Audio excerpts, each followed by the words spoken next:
Write a brief note on the knowledge management KM initiative taken by the Indian organization. Knowledge management initiative in Indian organization a brief note. यहाँ पे क्या किया गया है, knowledge management के बारे में बताया गया है। नॉलेज मैनेजमेंट क्या है? It refers to the systematic process of creating, capturing, sharing and applying knowledge to achieve organizational objective. Refers to the systematic process of creating, capturing, sharing and applying, जहाँ पे ये एक सिस्टमेटिक प्रोसेस है जो क्या करता है, क्रिएट करता है, कैप्चर करता है, शेयर करता है और जो नॉलेज है उसको अप्लाई करता है ताकि जो ऑर्गेनाइजेशन के ऑब्जेक्टिव है उसको अचीव कर सके। In Indian several organization specially in knowledge intensive sectors like IT, pharmaceuticals, manufacturing and consultancy have taken significant knowledge management initiative to enhance innovation, productivity and competitive advantage. ये ऐसी sectors में, IT में, जो medical sector होता है उसमें, manufacturing और consultancy में नॉलेज मैनेजमेंट एक बहुत इंपॉर्टेंट रोल प्ले करता है to enhance innovation, productivity and competitive advantage की। इसमें की इनिशिएटिव बाय इंडियन ऑर्गेनाइजेशन क्या किया है, इन्फोसिस टेक्नोलॉजीज, ये एक कंपनी है, टाटा TCS है और भी है बहुत सारी कंपनी। ऐसे ही इंडियन ऑर्गेनाइजेशन ने क्या किया है KM को इन्हेंस करने में, KM इनिशिएटिव टेकन करने में। तो यहाँ पे क्या है, KM platform develop a robust KM system like K shop to store and share knowledge across the organisation.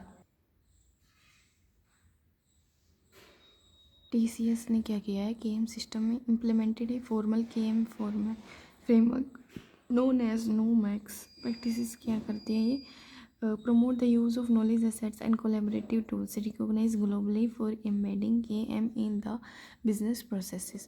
उसके बाद आता है विप्रो भी एक कंपनी है। launches a system called KNET, a centralized portal for knowledge sharing। इसमें क्या किया गया है, focus on communities of practices COPs and collaborative learning, provide knowledge based certification and incentive। उसके बाद आता है लर्सन एंड टर्बो LNT। KM प्रोग्राम क्या है, develop structure KM strategy for engineering and construction division, uses case studies, experience sharing sessions and online KM repositories recognise by the MAKE most admired knowledge enterprise award. ठीक है, इसको मिला है कि MAKE मिला है most admired knowledge enterprises award मिला है इसको। ठीक है, उसके बाद आता है DRDO, defence research and development organization, use KM for scientific research and defence. DRDO defence research and development organization, ये क्या करती है, साइंटिफिक रिसर्च और डिफेंस प्रोजेक्ट्स में इसका यूज़ किया गया है। Maintain centralize knowledge repository for research and development, और यहाँ क्या है, facilitate cross laboratory knowledge sharing and collaboration. ICICI bank में भी यूज़ किया गया है KM। Focus use knowledge management to improve customer services, risk assessment and product development.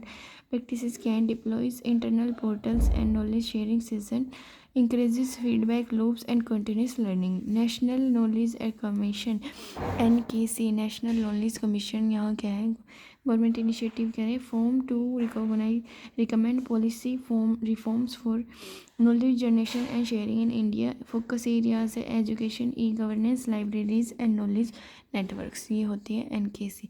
तो इन सिंपल फॉर्म सबने एक एक नॉलेज मैनेजमेंट का अपना अपना नाम दिया गया है। जैसे कि इन्फोसिस ने के शॉप दिया था, टाटा TCS ने नोमैक्स दिया है, विप्रो ने KNET नाम दिया है, और LNT ने क्या दिया है कि develop structure KM strategies for its engineering and construction division. इसने KM स्ट्रेटजीज यूज़ किए, स्ट्रक्चर बनाया है for its engineering construction division. DRDO ने क्या किया, uses KM for scientific research, मतलब कि अपने अपने सेक्टर्स के लिए उन्होंने ये यूज़ किया है। ICI ने क्या किया है, use knowledge management KM to improve customer services, risk assessment and knowledge product development. ऐसे ही NKC, नेशनल नॉलेज कमीशन ने भी form to recommend policy reforms for knowledge generation and sharing in India.